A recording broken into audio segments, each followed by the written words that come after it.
And now the end is near. We're almost finished with this amazing book. And my friends, I'm glad you're here.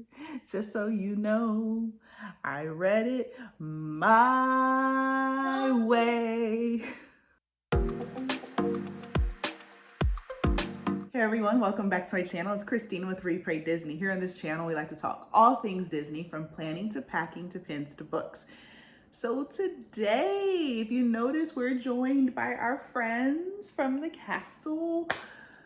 Oh, bittersweet, y'all. Bittersweet endings. Oh, I love this book. I love this book. We went on such an emotional roller coaster with this book. We went from, and the thing is about it, I may have said throughout the book at various times that, man, why is this happening? Why is Belle doing this? But the thing is, I still loved reading it. That's the thing. That's what reading does. If you really get into a story, a good author can bring you into the story and make you question yourself, but then you still love the text. You still love the context of the story. That's what Theriault did with this book. She was amazing and wonderful, and I really, really appreciate her writing this, and I can't wait to read the others in the series. And just in case you didn't remember, or don't remember, I don't remember if I told you or not. So the other books in the series, the next one is going to be the Mulan story, and that's going to be out in November of this year. But it's not the same author. So what Disney has done is started this Queen's Council series, and each book is going to be written by a different author, but it's also going to feature a different princess / queen. So, yay, excited about that. All right, Rebel Rose. Oh my gosh. We finished, we're finishing, this is it. So we have read I read, you're listening to 28, 29, 30, and the epilogue, okay?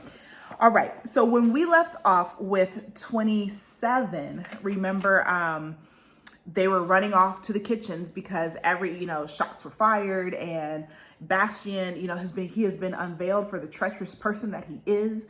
And they have taken him, the guards and such have taken him down. We figured out that LeFou / Hercule, which is his name, is he's on Belle's side now.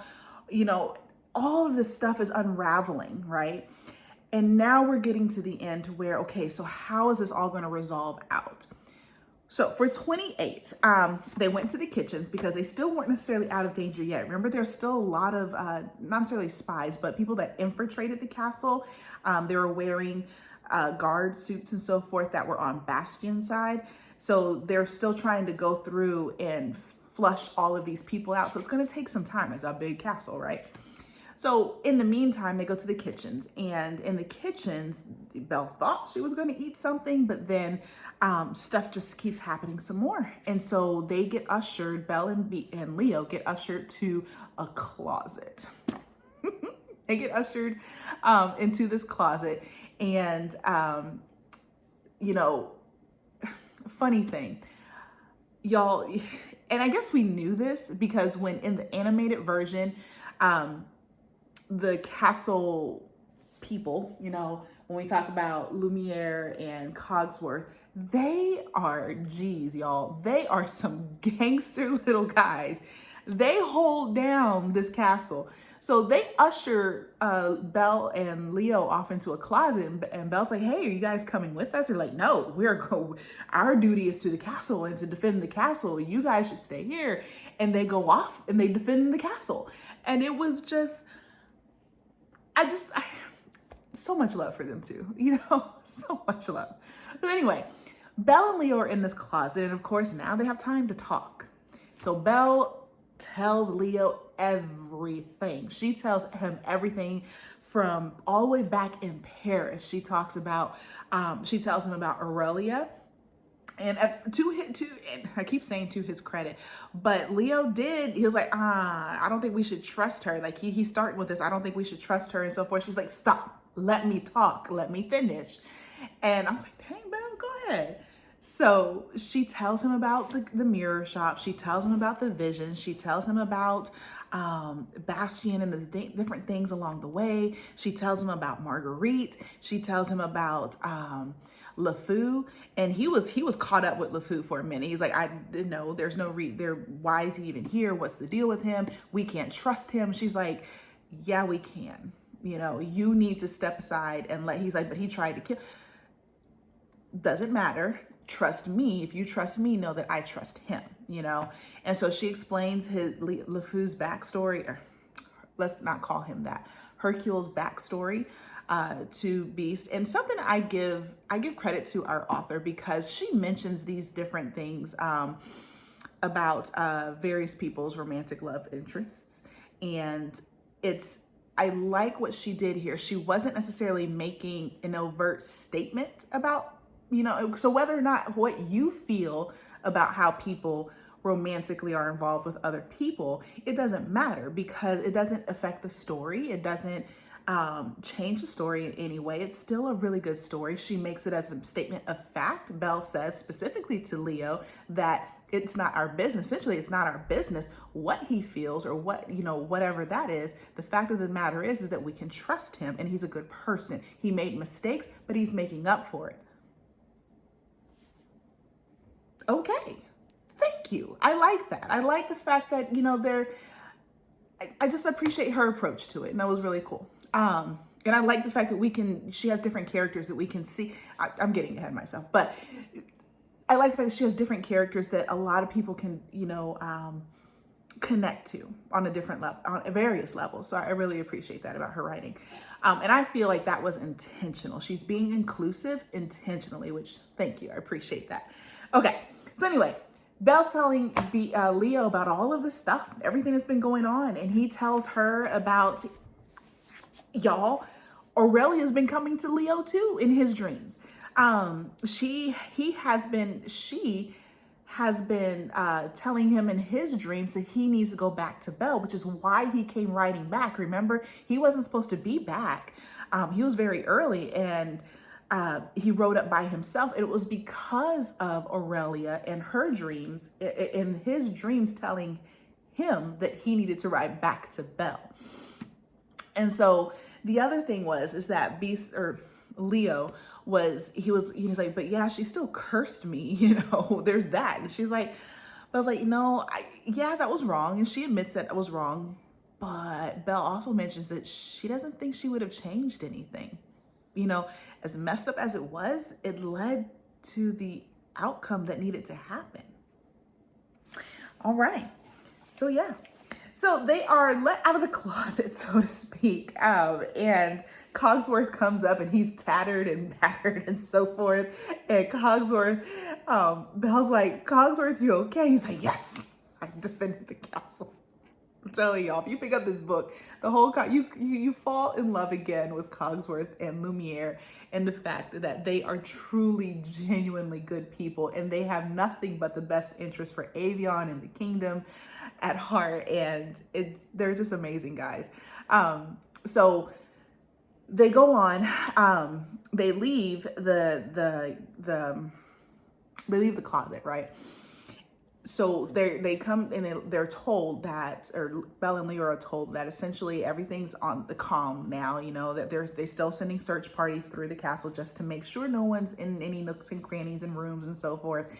But everything's pretty, you know, taken care of. Bastion's down in the not down, but up in the dungeon, in a cell, and Hercule has been caught as well, or not really caught because he went willingly. So Belle's like, hold on, no, why? You know, he's the one who essentially stopped the bullet from hitting the king, and everybody's like, yeah, we forgot about that. So Belle's like, oh my gosh. So Belle and Leo decide to go down and visit Hercule. And Leo, again, he's still apprehensive about this whole thing. You know, it's going to take him some time he didn't have a conversation with LeFou. He didn't get to have that face-to-face. Remember, this is going to be the first time he's essentially seeing Hercule. So anyway, they go down to the basement, or the dungeons, and Hercule, you know, he's very apologetic. You know, he's like, I'm sorry. None of this should have happened. You know, Belle talked to me about this, and it was revenge, but it was out of hurt and pain, not necessarily revenge out of hate, Um, so, and Leo makes a good point. Leo's like, but this is twice that you have descended upon my castle trying to take me out, essentially. And, Hercule, he says, yeah, I know. And I'm sorry. Like, there's nothing else he can say about that. Y'all, Leo pardons him. Leo pardons Hercule right then and there. He says, let him out. Drop the charges on him, find him a room in the castle, let him, fix him up, set him up and so forth. Let him stay the night and, rest and so forth. And I find that amazing. And that's to Belle's credit, because she's the one who fought hard for for Hercule, and for Leo to kind of make that connection. So then Belle's like, well, since we're visiting prisoners, let's go see Bastien. Yeah, so Bastien, come full circle, right? Bastien is in the same tower that Beast, and we're going to use Beast locked Belle's father up in. So they go up there, and what I like about the writing, if you do pick up the book, you'll notice that it's very reminiscent of when Belle grabbed that scene, when Belle grabbed the I guess Lumiere at the time. Belle grabbed the light and she started walking up that spiral staircase up to that top dungeon, and Leo remains in the shadows because it's very still reminiscent of all of that. And so Leo remains in the shadows because he doesn't necessarily want to see Bastien, but he is there to support Belle. So Belle confronts Bastien, and Bastien's in there, and he still won't quit. Like, he's like, well, it wasn't me. I didn't do this. And then, she's like, yeah, no, it was you. We figured that out. It is what it is. And he's like, well, Leo isn't deserving, and, rule, essentially, viva la revolution again, and all of that good stuff, or bad stuff, I guess. And then he tries to be spiteful. He's like, well, Leo never loves you. He will never love you. You're a commoner. You're a peasant. And you're like, what the heck, Bastien? You're caught, dude. You're caught. Dude's cray. Like, he's straight up cray. But really, the push to all of this behind Bastien essentially was the fact that something changed in him when he started. So y'all remember back in the beginning, knocking my stand over. There we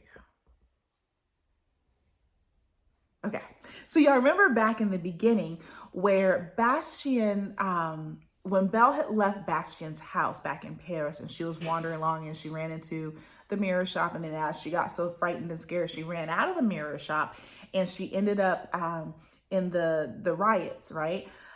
So Bastien was there, and something happened and it's not necessarily clearly explained, but Bastien was there. He was there as a spy, but at some point he became a sympathizer with the revolution, and he started hating the monarchies and started hating the leadership that was the situation of the leaderships and so forth. Anyway, and so even though he was double-sided at the time, then he became triple-sided, right? Like a triple-time spy. So he didn't start off believing in the revolution. He was gathering information for King Louis, but then during the course of the revolution, and his dealings with all of them, it changed him. And then he was now infiltrating the court. Anyway, so it's never really clear as to what actually changed Leo's mind or Bastien's mind, but essentially he's down. He doesn't like any sort of monarchy, so to speak, and that's why he was bringing the revolution to Avion.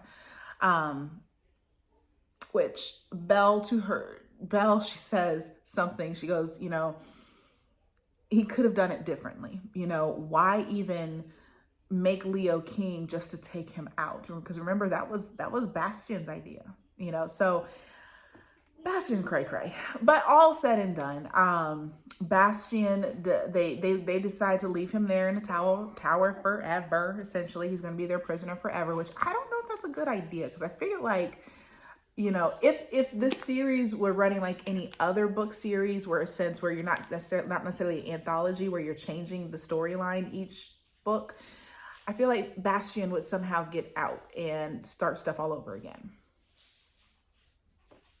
I mean, you might need to behead him.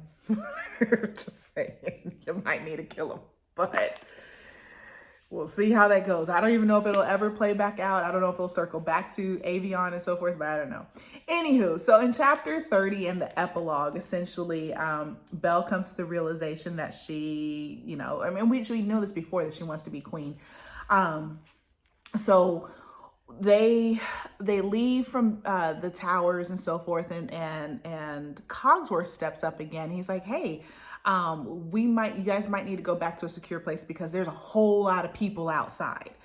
And Belle and Leo like, what you mean a whole lot of people? Like villagers, Avionians, you know, people. There's a lot of people outside. And so Belle and Leo decide that this is their time, you know, not to hide anymore and not to try to appease people, but do the right thing. So Leo says, we're going to go see them. So they step out upon a balcony, so to speak. And as they get out there, y'all, the crowd, it's so many people, and they're going, okay, y'all don't know my French, but essentially they were saying, so the villagers, they were saying, Viva la Reine, essentially, long live the king, you know, and they're shouting this, long live the king, long live the king. And they're like, oh my goodness, there's nothing like an assassination to bring your people together. Assassination attempt to bring your people together. So they're shouting all of this, and then, you know, Leo and Belle decide to wave, and then all of a sudden the shouts go into long live the queen. And Belle, she doesn't shy away from it. Leo, you know, he feels like she should, like, oh, wait a minute, you don't want to be queen, but she doesn't. And they, with that look of, because you know your partner kind of thing, you know, he realizes that she's accepting this now.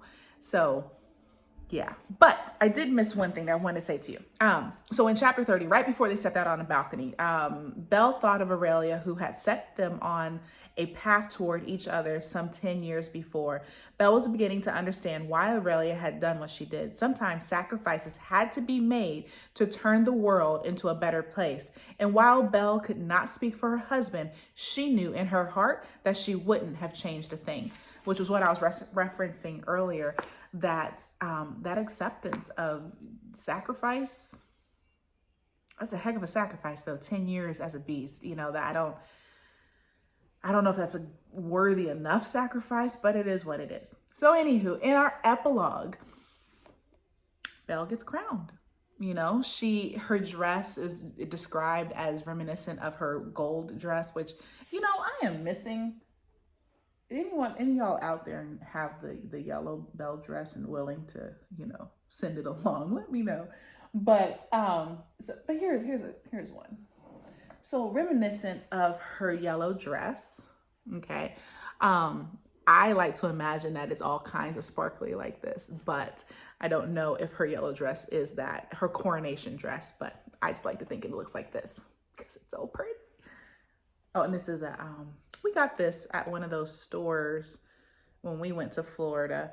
But it's a little, there we go. It's a little keepsake thing. But I love it, love it, love it. There we go.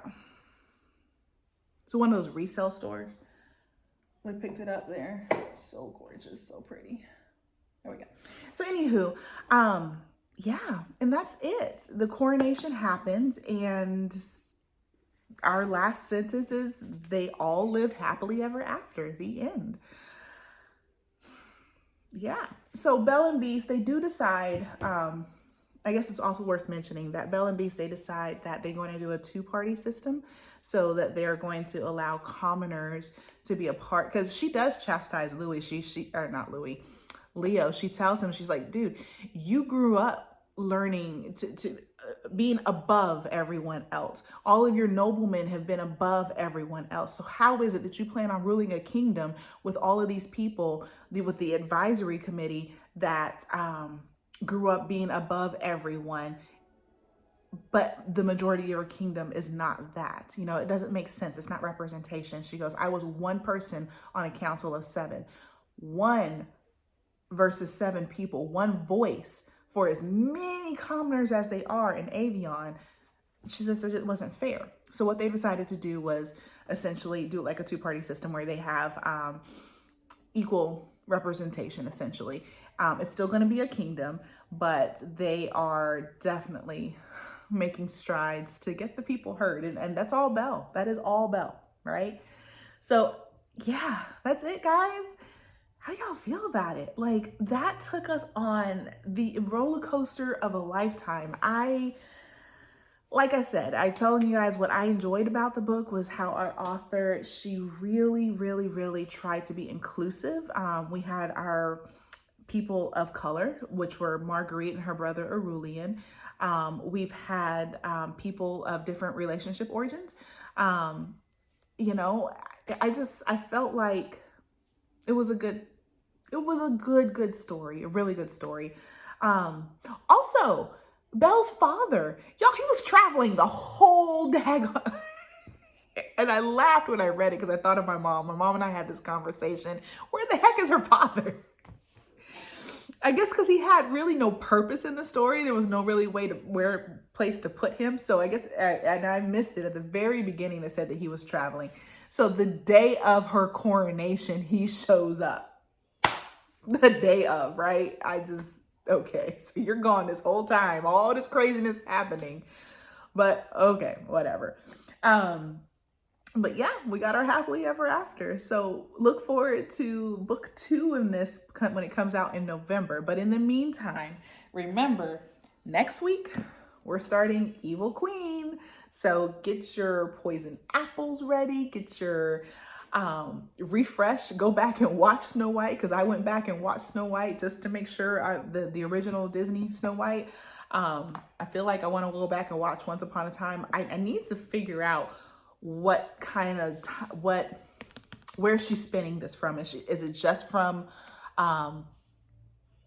the classic Disney story, or you know, all the various other spin-offs of Snow White and the 7 Dwarfs? I don't know, but y'all, if you go back and watch the video where I read you a little bit of this, it's amazing, it's wonderful, and I can't wait. So that's it for today, guys. Thank you so much for coming on that journey with me with Rebel Rose. I greatly appreciate it.